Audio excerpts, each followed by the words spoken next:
ಮುಖ್ಯಮಂತ್ರಿಗಳು ಕೂಡ ಈ ಅಧಿವೇಶನ ನಡೆದಲ್ಲೇ ಹೋಗಿ ಕೇಂದ್ರ ಸಚಿವರಿಗೆಲ್ಲ ಕೂಡ ಭೇಟಿಯಾಗಿ ನಮಗೆ ಈ ಬರದ ಘೋಷಣೆ ಮಾಡಬೇಕು ಮತ್ತು ಮಧ್ಯಂತರ ಇವತ್ತಿನ ದಿವಸ ರಾಜ್ಯಗಳಿಗೆ ಸಹಾಯ ಮಾಡಬೇಕು.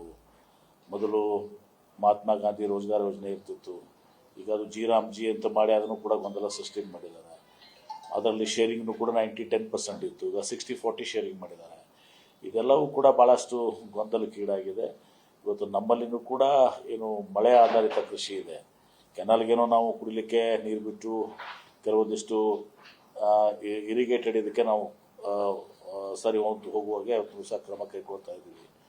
ಅದು ಮಳೆ ಆಧಾರಿತ ಏನು ಕೃಷಿ ಇದೆ, ಮಳೆ ಮೇಲೆ ಅವಲಂಬಿತವಾಗಿ ಏನು ಬಿತ್ತನೆ ಆಗಿದೆ, ಆ ಬಿತ್ತನೆ ಆಗಿದ್ದು ಕೂಡ ಫೇಲ್ ಆಗಿದಾವೆ.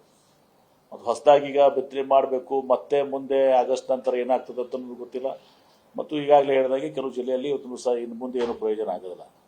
ಇದೆಲ್ಲವನ್ನು ಇಟ್ಟುಕೊಂಡು ಇವತ್ತು ಜುಲೈ ಇದನ್ನೇ ಕನ್ಸಿಡರ್ ಮಾಡಿ ಇವತ್ತು ಒಂದು ಮಧ್ಯಂತರ ಪರಿಹಾರ ಇವತ್ತು ಸಹ ಕೇಂದ್ರ ಸರ್ಕಾರ ಘೋಷಣೆ ಮಾಡಬೇಕು, ಬರ ಘೋಷಣೆ ಮಾಡಬೇಕು. ಯಾಕಂದ್ರೆ ಬರ ನಾವು ಅಷ್ಟೇ ಘೋಷಣೆ ಮಾಡೋಕ್ಕೆ ಬರಲ್ಲ. ಅವ್ರು ಏನು ಮಾಡ್ತಾರೆ, ಅಪ್ ಟು ಅವರು ತಮ್ಮ ಮಾನದಂಡಗಳ ಮೇಲೆ ಆಗಸ್ಟ್ ಎಂಡ್ವರೆಗೆ ಅವ್ರು ತಮ್ಮ ಕೊಡ್ತಾರೆ. ಸೊ ಹೀಗೆಲ್ಲವೂ ಕೂಡ ಇದೆ. ಅದಕ್ಕೆ ಕ್ಯಾಬಿನೆಟ್ ಚರ್ಚೆ ಆಗಿದೆ. ನಾವು ಈ ಕೆಲವು ಜಿಲ್ಲೆಗಳನ್ನ ಏನೇನಾಗಿದ್ದಾವೆ, ಮುಂದೆ ಯಾವುದೇ ಒಂದು ಆಶಯಗಳನ್ನು ಹೊಂದಿಲ್ಲ ಅಂಥ ಜಿಲ್ಲೆಗಳನ್ನ ಇವತ್ತು ಸಹ ಘೋಷಣೆ ಮಾಡೋದು ಮತ್ತು ಇನ್ನು ಅನಿವಾರ್ಯವಾಗಿ ಕೆಲವೊಂದು ಏನು ಆಗಸ್ಟ್ ಎಂಡ್ವರೆಗೆ ಮಾನದಂಡ ಇದೆ ಅದನ್ನೆಲ್ಲ ರಿಲ್ಯಾಕ್ಸ್ ಮಾಡಿ ಇವತ್ತು ಸಹ ಈಗಲೇ ಅದನ್ನು ಅಲ್ಲಿವರೆಗೆ ವೇಟ್ ಮಾಡೋದು ಬೇಡ ಅಂಥೇಳಿ ಮಾಡಬೇಕು ಅಂಥೇಳಿ ಕೇಂದ್ರ ಸರ್ಕಾರಕ್ಕೆ ಮುಖ್ಯಮಂತ್ರಿಗಳು ಮತ್ತು ರೆವಿನ್ಯೂ ಸಚಿವರು ಎಲ್ಲರೂ ಕೂಡ್ಕೊಂಡು ಒಂದು ಉಪಮುಖ್ಯಮಂತ್ರಿಗಳು ಎಲ್ಲರೂ ಕೂಡ್ಕೊಂಡು ಅದನ್ನು ಅವ್ರಿಗೆ ಮನವಿಯನ್ನು ಕೂಡ ಸಲ್ಲಿಸ್ತಾರೆ. ಅವ್ರ ಬಗ್ಗೆ ಡಿಟೇಲ್ಡ್ ಆಗಿ ಚರ್ಚೆ ಹೊತ್ತಿದ್ದು ಸಾಮಾನ್ಯ ನೋಡಿ, ಅವರು ತಮ್ಮದೇ ಆದಂಥ ಒಂದು ಇದರಲ್ಲಿ ಇರ್ತಾರೆ. ಅವರು ಮಾನದಂಡ ಆದಮೇಲೆ ಅವರು ಆಗಸ್ಟ್ ಎಂಡ್ವರೆಗೆ ಹಿಡಿತಾರೆ. ಆಗಸ್ಟ್ 1 ಬಂದ ಮೇಲೆ ಆವಾಗ ಅವರು ಅದನ್ನು ಘೋಷಣೆ ಮಾಡ್ತಾರೆ. ಆದರೆ ಇವತ್ತಿಗೆ ಪರಿಸ್ಥಿತಿ ಹೇಗಿದೆ, ಕೆಲವು ಜಿಲ್ಲೆಗಳಲ್ಲಿ ಆಗಸ್ಟ್ವರೆಗೆ ವೇಟ್ ಮಾಡುವಂಥ ಅವಶ್ಯಕತೆ ಇಲ್ಲ. ಈಗಿನ ಕಟ್ ಆಫ್ ಡೇಟ್ ತೊಗೊಂಡೇ ಮಾಡಿಬಿಟ್ರು ಬೆಟ್ರು ಅಂತ 6 ರಿಲ್ಯಾಕ್ಸೇಷನ್ ಮಾಡಬೇಕಾಗ್ತದೆ. ನೋಡಿ, ಈಗ ಮಹಾತ್ಮ ಗಾಂಧಿ ರೋಜ್ಗಾರ್ ಯೋಜನೆ ಇತ್ತು, ಗುಳೆ ಹೋಗ್ತಾ ಇರಲ್ಲ. ಸ್ಥಳೀಯ ಮಹಾತ್ಮ ಗಾಂಧಿ ರೋಜ್ಗಾರ್ ಯೋಜನೆ ಯಾಕೆ ತಂದಿದ್ರು, ಬೇಸಿಕಲಿ ಸ್ಥಳೀಯವಾಗಿ ಉದ್ಯೋಗ ಸಿಗಬೇಕು ಅಂಥೇಳಿ. 4 ದುಡ್ಡು ಕಡಿಮೆ ಆದರೂ ಕೂಡ ಬೇರೆ ಕಡೆ ಗುಳೆ ಹೋಗಿ ಇದು ಮಾಡುವಂಥದ್ದಲ್ಲ. ಮನೆ ಇರ್ತದೆ, ಎಲ್ಲನೂ ಕೂಡ ಇರ್ತದೆ, ಆ ವಾತಾವರಣ ಇರ್ತದೆ. ಬಿಟ್ಟು ಬೇರೆ ಕಡೆ ಹೋಗಿ ಗುಳೆ ಹೋಗಿ ಉದ್ಯೋಗ ಮಾಡ್ಬೋದು ಅಂತೇಳಿ ಸ್ಥಳೀಯವಾಗಿ ಉದ್ಯೋಗಾವಕಾಶ ಸಿಗಬೇಕು 100 ದಿವಸಗಳ ಕಾಲ ಅಂಥೇಳಿ ಮಹಾತ್ಮ ಗಾಂಧಿ ರೋಜ್ಗಾರ್ ಯೋಜನೆ ಮಾಡಿತ್ತು. ಅದನ್ನೀಗ ಮತ್ತೆ ಡೈಲ್ಯೂಟ್ ಮಾಡಿ ಈಗ ಸುಮಾರು ನಮಗೇನೆ 3-4 ಸಾವಿರ ಕೋಟಿ ರೂಪಾಯಿ ಅಡಿಷನಲ್ ಬರ್ಡನ್ ಬರ್ತದೆ. ಅದರಿಂದ 90-10 ಇದು 60-40 ಮಾಡಿದ್ದಾರೆ. ಇದೆಲ್ಲವೂ ಇದೆ. ಒಟ್ಟಾರೆಯಾಗಿ ಮಳೆ ಆಧಾರಿತ ಕೃಷಿ ಏನಿದೆ, ಬಿತ್ತನೆ ಏನಿದೆ, ಅದು ಬಹುತೇಕ ಇವತ್ತು ಸಹ ಬಹುತೇಕ ರಾಜ್ಯದಲ್ಲಿ ಎಲ್ಲ ಜಿಲ್ಲೆಗಳಲ್ಲಿ ಇವತ್ತು ಸಹ ವಿಫಲ ಆಗಿದೆ. ಆ ದಿಶೆಯಲ್ಲಿ ನಾವು ಕ್ರಮ ಕೈಗೊಳ್ಳಬೇಕಾಗ್ತದೆ. ಇನ್ನು ಕೆಲವು ಕಡೆ ನದಿ ಮೂಲದಿಂದ ಇವತ್ತು ಕುಡಿ ನೀರಿನ ವ್ಯವಸ್ಥೆ ಇರೋದಿಲ್ಲ, ಬೋರ್ವೆಲ್ಗಳ ಮೇಲೆ ಮತ್ತೊಂದು ಬಾವಿಗಳ ಮೇಲೆ ಅದೆಲ್ಲವೂ ಕೂಡ ಇರ್ತದೆ. ಸ್ಥಳೀಯವಾಗಿ ನಾವು ಪ್ರೈವೇಟ್ ಬೋರ್ವೆಲ್ಸು ಪ್ರೈವೇಟ್ ಬಾವಿಗಳನ್ನ ತಗೊಳ್ಳೋಕ್ಕೆ ಕೂಡ ನಾವು ಸೂಚನೆ ಕೊಟ್ಟಿದ್ದೀವಿ. ಮುಖ್ಯಮಂತ್ರಿಗಳು, ನಾನು 2 ಬಾಗಲಕೋಟೆ ವಿಜಯಪುರ ಜಿಲ್ಲೆಯನ್ನು ರಿವ್ಯೂ ಮಾಡಿದ್ದೆ. ತದನಂತರ ಉಪಮುಖ್ಯಮಂತ್ರಿಗಳು ಬೆಳಗಾವಿ ಡಿವಿಷನ್ ಮಾಡಿದರು. ಮತ್ತು ಇನ್ನೊಂದು ಸಲ ಮುಖ್ಯಮಂತ್ರಿಗಳೇ ಬಂದು ಬೆಳಗಾವಿ ರಿವಿಷನ್ ಮಾಡಿ ಒಂದೊಂದು ಮತಕ್ಷೇತ್ರಕ್ಕೆ 1 ಕೋಟಿ ರೂಪಾಯಿ ಅಂತ ಇದನ್ನು ಕೂಡ ಅನುದಾನ ಕೂಡ ಕೊಟ್ಟಿದ್ದಾರೆ. ಈಗ ನಿಮಗೆ ಬೋರ್ವೆಲ್ ತೆಗಿಲಿಕ್ಕೆ ಮತ್ತಿದ್ದಕ್ಕೆ ಟ್ರಾನ್ಸ್ಪೋರ್ಟೇಷನ್ ಇರ್ಬೋದು, ಅದೆಲ್ಲದಕ್ಕೂ ಕೂಡ ಕೊಟ್ಟಿದ್ದಾರೆ. ಆದರೆ ಕೇಂದ್ರ ಸರ್ಕಾರ ಇದನ್ನು ತಮ್ಮ ಮಾನದಂಡಗಳನ್ನ ಸಡಿಲಗೊಳಿಸಿ ಕೂಡಲೇ ಅದನ್ನು ಬರ ಘೋಷಣೆ ಮಾಡಬೇಕು. ಆಗಸ್ಟ್ ಎಂಡ್ವರೆಗೆ ವೇಟ್ ಮಾಡುವಂಥ ಅವಶ್ಯಕತೆ ಇಲ್ಲ. ಅದನ್ನು ಅಥವಾ ಮಧ್ಯಂತರವಾಗಿ ಒಂದೇನೋ ಒಂದನ್ನು ಕೊಟ್ಟು ತಂತ್ರ ಆಗಸ್ಟ್ ನಂತರ 2ನೇ ಕಂತನ ಇದನ್ನು ಮಾಡುವಂಥದ್ದು ಏನಾದರೂ ಒಂದು ಮೆಕ್ಯಾನಿಸಮ್ ಆಗಬೇಕು, ಒಂದು ಹಾದಿ ಹುಡುಕಾಡಬೇಕಾಗ್ತದೆ ಈ ಮಧ್ಯದಲ್ಲಿ.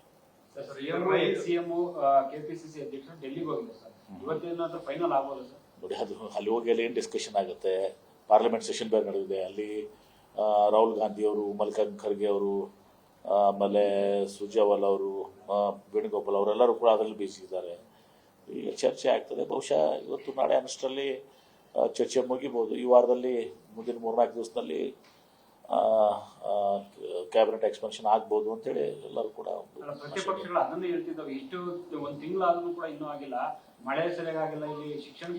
ಅದಕ್ಕೆ ಅವ್ರಿಗೆ ಪ್ರತಿಪಕ್ಷನವ್ರು ಹೇಳಿ ಅಲ್ಲಿ ಕೇಂದ್ರ ಸರ್ಕಾರಕ್ಕೆ ಹೋಗಿ ಎಲ್ಲ ಇದು ಮಾಡಿಸಿ ಅಂತ ಹೇಳಿ ಅವ್ರಿಗೆ ಬರ ಘೋಷಣೆ ಮಾಡಕ್ಕೆ ಹೇಳಿ ಅಂತ ಹೇಳಿ.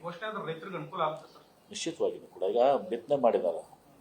ಬಿತ್ತನೆ ಮಾಡಿದಾಗ ಅವರು ಬೀಜ ಗೊಬ್ಬರ ಆ ಕಾಸ್ಟು ಬರೋದಿಲ್ಲ. ಗಾಯದ ಮೇಲೆ ಬರೇ ಇದ್ದಂಗೆ ಬೆಳೆ ಬರೋದಂತೂ ಎರಡನೇದ್ದು. ಅವ್ರು ಹಾಕಿದ ಅವ್ರಿಗೆ ಇನ್ವೆಸ್ಟ್ ಮಾಡಿದ್ದೇನು ಬೀಜ ಮತ್ತು ಗೊಬ್ಬರಕ್ಕೆ ಇನ್ವೆಸ್ಟ್ ಮಾಡಿರ್ತಾರೆ, ಮಳೆ ಆಧಾರಿತ ಕೃಷಿ ಮೇಲೆ ಭಾಳಷ್ಟು ತೊಂದರೆಗಳಾಗಿದೆ. ನೋಡಿ, ಆಗಬಾರ್ದು. ರೈತರು ಧೈರ್ಯದಿಂದ ಇರಬೇಕು, ಸರ್ಕಾರ ನೆರವಿಗೆ ಬರ್ತದೆ, ಧೈರ್ಯದಿಂದ ಇರಬೇಕು. ಆ ರೀತಿ ಆತ್ಮಹತ್ಯೆಗಿದ್ದೆ ಅಂತ ವಿಚಾರಗಳು ಬೇಡ. ಆ ಬಗ್ಗೆ ನಾವು ಕಲ್ಪನೆ ಕೊಡೋದು ಕೂಡ ಬೇಡ. ಸರ್ಕಾರ ಅವ್ರ ಜೊತೆಗೆ ಇರ್ತದೆ, ಸರ್ಕಾರ ಎಲ್ಲವನ್ನು ಕೂಡ ಮಾಡ್ತಾರೆ. ಈಗ ಕಾವೇರಿ ವಿಷಯದಲ್ಲಿ ಈಗಾಗಲೇ ನಾನೇ ಸಚಿವನಿದ್ದಾಗ ಅಂತಿಮ ಆದೇಶ ಬಂದು ಹೋಗ್ಬಿಟ್ಟಿದೆ. ಅವ್ರಿಗೇನು 192 TMC ನಾವು ಬಿಡುಗಂತಲೂ ಇದರಲ್ಲಿ ಬಿಡಬೇಕಾಗಿತ್ತು, ಅದನ್ನು ರಿಡ್ಯೂಸ್ ಮಾಡಿ 177 TMC ಕೊಡಿದೆ. ಅಂದರೆ 14 TMC ಅವ್ರಿಗೆ ಕಡಿತ ಆಗಿದೆ, 14 TMC ಜಾಸ್ತಿ ಸಿಕ್ಕಿದೆ. ಅದಲ್ಲದೆ ಬೆಂಗಳೂರಿಗೂ ಕೂಡ 4.75 TMC ನೀರು ಆ ಕನ್ಸಂಪ್ಟಿವ್ ನಾನ್ ಕನ್ಸಂಪ್ಟಿವ್ ಯೂಸ್ನಲ್ಲಿ ಒಂದು ಸುಮಾರು 20-30 TMC ಅದಾಗ್ತದೆ. 14 ಒಂದು ಕೂಡ ನಾವು ಮೇಕೆದಾಟು ಇದು ಮಾಡ್ತಾ ಇದ್ವಿ. ಅದಕ್ಕೆ ಅವಾಗನೇ ಪ್ರಪೋಸಲ್ನ ಮೇಕೆದಾಟುಗೆ, ಯಾಕೆ ನಮಗೆ ಏನು 14.75 TMC ಒಂದು ಸಿಕ್ತು ಕಡಿತ ಆಗಿ 192 177ಕ್ಕೆ, ಮತ್ತು ಈ ಬೆಂಗಳೂರು ಕುಡಿ ನೀರಿಗೆ ಏನೋ ಕೊಟ್ಟರು, ಮತ್ತು ಫ್ಲಡ್ ವಾಟರ್ ವ್ಯರ್ಥವಾಗಿ ಹರಿದು ಹೋಗುತ್ತದೆ ಎಲ್ಲವೂ ಕೂಡ ಮೇಕೆದಾಟು ಮಾಡಿದರೆ ತಮಿಳುನಾಡಿಗೂ ಕೂಡ ಅನುಕೂಲ ಆಗ್ತದೆ. ಆದರೆ ಅದನ್ನು ರಾಜಕೀಯವಾಗಿ ಅದನ್ನು ತೆಗೆದುಕೊಂಡ್ಬಿಟ್ಟಿದ್ದಾರೆ. ಯಾರು ಮುಟ್ಲಕ್ಕೆ ಹೋಗ್ತಾರೆ ಅದಕ್ಕೆ ರಾಜಕೀಯವಾಗಿ ಅಲ್ಲಿಯ ಆಂತರಿಕ ರಾಜಕೀಯದಿಂದ ಅವ್ರಿಗೂ ಗೊತ್ತಿದೆ, ತಮಿಳುನಾಡಿಗೂ ಕೂಡ ಇದು ಮೇಕೆದಾಟು ಆಗೋದ್ರಿಂದ ಅವ್ರಿಗೂ ಕೂಡ ಬೆನಿಫಿಟ್ ಆಗ್ತದೆ ಅಂತೇಳಿ. ಆದರೆ ರಾಜಕೀಯ ಮಾಡ್ಕೊಳಕ್ಕೆ ಬಂದಿದ್ದಾರೆ ಅಷ್ಟೇ. ಅದೇ ನೀವು ಕೇಳಿಯಪ್ಪ, ಇಲ್ಲಿ ನನಗೆ ಕೇಳ್ತಿರಲ್ಲ, ಸಂಸದರು ಕೇಳಿದ್ರೆ ಆಗ್ತದಲ್ಲ. ಯಾವುದ್ರಲ್ಲಿ ಧ್ವನಿ ಎತ್ತಿದ್ದಾರೆ ಅವರು? ಯಾವುದಕ್ಕೂ ನಮ್ಮ ಸಂಸದರು, BJP ಸಂಸದರು ಧ್ವನಿ ಎತ್ತುವುದರಲ್ಲಿ ಅಲ್ಲಿ ಮಾತಾಡೋಕೆ ಹೋಗಲ್ಲ. ಮೋದಿ ಅವ್ರನ್ನ ಭೇಟಿನೂ ಕೂಡ ಆಗಿಲ್ಲ, ಭಾಳ ಜನ ಅವ್ರ ಮೋದಿನೇ ನೋಡಿಲ್ಲ, ಫೋಟೋದಾಗ ನೋಡಿರ್ಬೋದು ಹೊರತು ಅವ್ರನ್ನ ಮುಖಾಮುಖಿ ಫೋಟೋ ಅದನ್ನು ಕೂಡ ಅವ್ರು ನೋಡಿರ್ಲಿಕ್ಕಿಲ್ಲ. ನೋಡಿ ಎಂಥ ದೊಡ್ಡ ಪ್ರತಿಭಟನೆ ನಡೀತಾ ಇದೆ. ಅದನ್ನು ಹತ್ತಿಕ್ಕುವಂಥ ಪ್ರಯತ್ನ ಮಾಡ್ತಾ ಇದ್ದಾರೆ. ಟಿಯರ್ ಗ್ಯಾಸು, ಇವ್ರಿಗೆ ಎಷ್ಟೋ ಮಂದಿ ಸಂಸದರಲ್ಲಿ ಭಾಗವಹಿಸ್ಬೇಕಂತ ಭಾಗವಹಿಸ್ಲಿಕ್ಕೆ ಹೋಗ್ಲಿಕ್ಕೆ ಬಿಡ್ತಾ ಇಲ್ಲ. ಆಮೇಲೆ ಇದರಲ್ಲಿ ಏನಿದೆ, ಇವತ್ತೊಂದು ಒಬ್ಬ ಸಚಿವರು ಅಸಮರ್ಥ ಇದ್ದಾರೆ, ಇಷ್ಟೆಲ್ಲವೂ ಕೂಡ ಆಗಿದೆ, ಅವ್ರನ್ನ ವಜಾಗೊಳಿಸಿದರೆ ಇದು ಒಂದು ಸಂದೇಶ ಹೋಗ್ತದೆ. ಅದು ಎಷ್ಟು ಮೊಂಡತನ ಇವರಿಗೆ. ನಾವೇನು ಮಾಡಿದ್ರು ನಡೀತಿದೆ ಅನ್ನುವಂಥದ್ರಿಂದ ಹೋಗಿದ್ದಾರೆ. ಲಕ್ಷಾಂತರ ಜನ ನಿನ್ನೆಯಲ್ಲಿ ಯಾವ ರೀತಿಯಲ್ಲಿ ಜನ ಇದು ಆಗಿತ್ತು. ಹೀಗೆ ಇವರು ಮಾಡ್ಕೊತ ಹೋದರೆ ಇವರ ಏನು ಎಲ್ಲ ಇವರು ಮಾಡಿದ್ದುನೇ ಮಾರ್ಗ ಅಂತ ತಿಳ್ಕೊಂಡು ಹೋಗ್ಬಿಟ್ಟಿದ್ದಾರೆ. ಇದು ಒಂದು ದಿವಸ ಆ ಚಕ್ರ ಇವತ್ತೊಂದು ಸಿಗು ಆಗ್ತದೆ. ಎಲ್ಲನೂ ಕೂಡ ನಾವು ನೋಡಿದ್ದೀವಿ. ಅಚ್ಚೇ ದಿನ ಅಂತೂ ಯಾರಿಗೂ ಬರಲಿಲ್ಲ. ಪೆಟ್ರೋಲು, ಡೀಸೆಲು, ಗ್ಯಾಸ್ ಸಿಲಿಂಡರು, ಬಂಗಾರ, ಡಾಲರ್ ರೇಟು ಎಲ್ಲನೂ ಕೂಡ ಹೋಗಿದೆ. ಜನಸಾಮಾನ್ಯರಿಗೆ ಇವತ್ತೊಂದು ದಿವಸ ಹೊರೆಯಾಗಿದೆ. ಇವತ್ತು ನಿಮಗೂ ಕೂಡ ಮಾಧ್ಯಮದವ್ರು, ನಿಮಗೂ ಕೂಡ ನಿಮ್ಮ ಪರಿಸ್ಥಿತಿ ಏನಾಗಿದೆ ನೀವು ಆತ್ಮಾವಲೋಕನ ಮಾಡ್ಕೊಂಡ್ಬಿಟ್ರೆ ನೀವೇನೇ ಅದನ್ನು ಇದು ಮಾಡ್ತೀರಿ. ಹೀಗೆ ಸಂಪೂರ್ಣವಾಗಿ ವಿಫಲ ಆಗಿದ್ದಾರೆ. ಎಲ್ಲ ರಂಗದಲ್ಲೂ ವಿಫಲ ಆಗಿದ್ದಾರೆ. ವಿದೇಶಾಂಗ ನೀತಿಯಲ್ಲೂ ವಿಫಲ ಆಗಿದ್ದಾರೆ. ಇದೆಲ್ಲವೂ ಕೂಡ ಆಗಿದೆ. ಅದು ಸೈಕಲ್ ತಿರುಗಿ ಬರ್ತಾ ಇದೆ. ಇವತ್ತೊಂದು ದಿವಸ ಏನು ಮೊದಲು ಇವರು ಹಿಂದೂ ಮುಸ್ಲಿಂ ಇದರಲ್ಲಿ ಏನು ಇವರು ಮತ ಗಳಿಸ್ಕೊಂಡು ಹೋಗ್ತಾ ಇದ್ರು, ಎಲ್ಲ ಮಾಡಿದ್ದು ದಕ್ತಾ ಇತ್ತು. ಈಗ ಅದು ಜನಕ್ಕೆ ಅರ್ಥ ಆಗಿದೆ. ಇನ್ನು ಮುಂದೆ ಇವರ ಆಟ ನಡೆಯಲ್ಲ. ಈ ವಿಭಜನೆ ಮುಖಾಂತರ ನಾವು ರಾಜಕೀಯ ಬೆಳೆ ಬೆಳೆಸ್ಕೊಂಡು ಏನು ಮಾಡಿದ್ರು ನಡೀತದೆ ಅಂತ ತಿಳ್ಕೊಂಡಿಲ್ಲ. ಅದು ಆಟ ಇನ್ನು ಮುಂದೆ ಇಸ್ರೇಲ್ಗೆ ಹೋದರು. Israel father of the world, India mother of the world ಅಂದರು. ಅವ್ರು ಏನೇನು ತಮ್ಮ ತರ್ಕಿಗೆ ಬಂದಿದ್ದು ಮಾಡ್ತಾರೆ. ಯಾಕಂದರೆ ವಿದೇಶಾಂಗ ನೀತಿ ಯಾವತ್ತೂ ಕೂಡ ಪಂಡಿತ್ ಜವಾಹರ್ಲಾಲ್ ನೆಹರು ಅವರು ಹಿಡ್ಕೊಂಡು ಇನ್ಕ್ಲೂಡಿಂಗ್ ಅಟಲ್ ಬಿಹಾರಿ ವಾಜಪೇಯಿ ಅವರು ಇವತ್ತು ಎಲ್ಲರೂ ಕೂಡ ಅದನ್ನು ಪಾಲಿಸ್ಕೊಂಡು, ಚಂದ್ರಶೇಖರ್ ಅವರು ಎಲ್ಲರೂ ಕೂಡ ಅದನ್ನು ವಿದೇಶಾಂಗ ನೀತಿ ಭಾರತದ ಏನಿತ್ತು ಅದನ್ನು ಪಾಲಿಸ್ಕೊಂಡು ಬಂದಿದ್ರು. ಇವರು ಮೋದಿದು ಇಂಡಿವಿಜುವಲ್ ನೀತಿ. ಗಾಜಾ ವಿಚಾರದಲ್ಲಿ ಒಂದು ದಿವಸ ನಮ್ಮದೇ ಆದಂಥ ಒಂದು ಸ್ಟ್ಯಾಂಡ್ ಇತ್ತು. ಮತ್ತು ಈ ಸ್ಟ್ಯಾಂಡ್ ನಮಗೂ ಕೂಡ ಮಾರಕ್ಕಾಗ್ತದೆ. ನಾಳೆ ಇಸ್ರೇಲ್ಗೆ ನೀವು ಇದು ಮಾಡೋಕ್ಕೆ ಹೋದರೆ ಈಗ ನಮಗೂ ಕೂಡ ನಾಳೆ ಚೀನಾ ಒತ್ತುವರಿ ಮಾಡ್ತಾ ಇದೆ. ಆವಾಗ ಇದೇ ಲಾಜಿಕ್ನಾಗ ಹೋದರೆ ಏನಾಗುತ್ತೆ? ನಮ್ಮ ಭೂಮಿ, ಅದು ನಮ್ಮ ಹಕ್ಕೋದು. ಹೀಗೆ ಸಂಪೂರ್ಣವಾಗಿ ಇವತ್ತೊಂದು ದಿವಸ ನರೇಂದ್ರ ಮೋದಿಯವರ ಏನು ಆಡಳಿತ ಇದೆ, ಕಳೆದ ಏನು 12 ವರ್ಷ ಸಂಪೂರ್ಣವಾಗಿ ವಿಫಲ, ಎಲ್ಲ ರಂಗದಲ್ಲಿ ವಿಫಲ ಆಗಿದೆ. ಜನಸಾಮಾನ್ಯರಿಗೆ ರೈತರ ಆದಾಯ ದ್ವಿಗುಣ ಮಾಡ್ತೀವಿ. ಇವತ್ತು ರೈತರ ಪರಿಸ್ಥಿತಿ ಏನಿದೆ ನಿಮಗೆ ಗೊತ್ತಿದೆ. ಎಲ್ಲ ರಂಗದಲ್ಲಿ ವಿಫಲ ಆಗಿದೆ.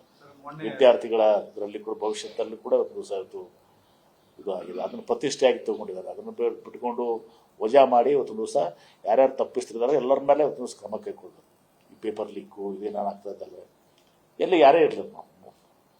ಆದರೆ ಮೊಂಡತನದಿಂದ ಸಚಿವರನ್ನು ನಾವು ಇಟ್ಕೊಳ್ತೀವಿ, ಮುಂದುವರಿಸ್ತೀವಿ. ಅನ್ನೋದು ಏನೋ ಅವರು ಇದು ಇದೆಯಲ್ಲ, ಇದು ಸರಿಯಾದದಂತಲ್ಲ. ಮೊನ್ನೆ ಸಂಪುಟ ಉಪಸಮಿತಿ ಸಭೆ ಮಾಡಿದ್ದೀರಿ ಸರ್, NRI ಇಲಾಖೆ ಸಚಿವರ ಅದಕ್ಕೇನು ಪ್ರಶ್ನೆ ಇಲ್ಲ. ಅದು ನಮ್ಮ ಮ್ಯಾನಿಫೆಸ್ಟೋದಲ್ಲಿ NRI ಡಿಪಾರ್ಟ್ಮೆಂಟ್ ಮಾಡಬೇಕು, ಕೇರಳ ಮಾದರಿಯಲ್ಲಿ ಅಂತಿದೆ. ನೋರ್ಕಾನೋ ಯಾವುದೇ ಇದೆಯಲ್ಲ ಅದೇ ರೀತಿ ಇದ್ದಾರೆ. ಬೇರೆ ಬೇರೆ ರಾಜ್ಯಗಳೆಲ್ಲನೂ ಕೂಡ ಏನು NRI ನಮ್ಮದೇನು ಅದಕ್ಕೆ ವಿರೋಧ ಇಲ್ಲ. NRI ಅಫೇರ್ಸ್ ಮಿನಿಸ್ಟ್ರಿ ಅದು ಎಲ್ಲ ಬೇರೆ ಬೇರೆ ರಾಜ್ಯಗಳಲ್ಲಿ ಗೌರ್ಮೆಂಟ್ ಆಫ್ ಇಂಡಿಯಾದಲ್ಲಿ ಏನಿದೆ ಅದೆಲ್ಲವನ್ನು ಕ್ರೋಢೀಕರಿಸಿ ನಮ್ಮದೇ best department of NRI affairs ಆಗಬೇಕು. ಆ ದಿಶೆಯಲ್ಲಿ ನಾವು ಕೂಡ ಎಲ್ಲ ಮಾಹಿತಿಯನ್ನು ಕೊಟ್ಟಿದ್ದೀವಿ. ಇನ್ವೆಸ್ಟ್ಮೆಂಟು ಫೆಸಿಲಿಟೇಷನ್ ಬಂದಾಗ ಅದೇನಾಗ್ತದೆ, ಕ್ಲ್ಯಾಶ್ ಬರ್ತದೆ, ಡುಪ್ಲಿಸಿಟಿ ಬರ್ತದೆ. ಅದು ವ್ಯಾಪಾರ ಸರಳೀಕರಣ, ಈಸ್ ಆಫ್ ಡೂಯಿಂಗ್ ಬಿಸ್ನೆಸ್ ಏನಂತೀವಲ್ಲ ನಾವು, ಅದಕ್ಕೆ ಅದು ಅಡ್ಡಿ ಆಗ್ತದೆ, ಡುಪ್ಲಿಕೇಶನ್ ಆಗುತ್ತೆ, ಗೊಂದಲ ಸೃಷ್ಟಿ ಆಗುತ್ತೆ.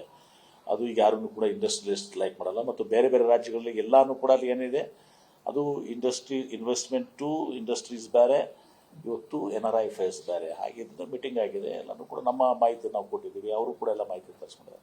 ಅದೇನು ದೊಡ್ಡ ವಿಚಾರ ಅಲ್ಲ, ಅದ್ರ ಬಗ್ಗೆ ಆಗ್ತದೆ. ಬಂಡವಾಳ ಹೂಡಿಕೆ ತಮ್ಮ ಇಲಾಖೆ ಜೊತೆ ಚೆನ್ನಾಗಿರುತ್ತೆ ಎಲ್ಲ ಕಡೆ ದೇಶದಲ್ಲಿ ಇನ್ಕ್ಲೂಡಿಂಗ್ ಗೌರ್ಮೆಂಟ್ ಆಫ್ ಇಂಡಿಯಾ ಹಿಡ್ಕೊಂಡು ಬೇರೆ ಬೇರೆ ಎಲ್ಲ ಸ್ಟೇಟ್ಸ್ನಲ್ಲಿ ಇಂಡಸ್ಟ್ರೀಸ್ ಡಿಪಾರ್ಟ್ಮೆಂಟ್ನಾಗ ಇರ್ತದೆ. ಬೇರೆ ಡಿಪಾರ್ಟ್ಮೆಂಟ್ ಯಾವುದಾದ್ರೂ ಬಂದರೂ ಕೂಡ ಅದನ್ನು ಥ್ರೂ ದ ಕನ್ಸರ್ನ್ ಮಿನಿಸ್ಟರ್. ಈಗ ಅಗ್ರಿಕಲ್ಚರ್ ಬಂದರೆ ಥ್ರೂ ದ ಇವತ್ತು ಹೈಯರ್ ಎಜುಕೇಷನ್ ಬಂದರೆ ಥ್ರೂ ದ ಅದು ಹೈ ಲೆವೆಲ್ ಕಮಿಟಿ ಇರ್ತದೆ, ಅವ್ರನ್ನ ಇನ್ವೈಟಿ ಆಗಿ ಅವ್ರಿಗೆ ತುಂಬಿಸ್ತಾರೆ. ಟೂರಿಸಂ ಬಂತು, ಪ್ರಪೋಸಲ್ಸು, ಹಿಂಗೆಲ್ಲನೂ ಕೂಡ ಇರ್ತದೆ. ಅದೇನೋ ದೊಡ್ಡ ವಿಷಯ ಅಲ್ಲ, ಅದು ಬಗ್ಗೆ ಇರ್ತದೆ. ಆಲ್ಮೋಸ್ಟ್ ಬಗೆಹರಿದಿದೆ. ಅಷ್ಟೇ ಅವತ್ತು ಕ್ಯಾಬಿನೆಟಲ್ಲಿ ಆಗಿದ್ದು ಯಾವ ರೀತಿ ಇದನ್ನು ಮಾಡಬೇಕು ಅಂತ ಅದು ಮಾಡಿದೆ. ಥ್ಯಾಂಕ್ ಯು, ಧನ್ಯವಾದ. ನ್ಯೂಸ್ ಫಸ್ಟ್ ನಿರ್ಭೀತಿಯಿಂದ ನಿಮ್ಮ ಪರವಾಗಿ.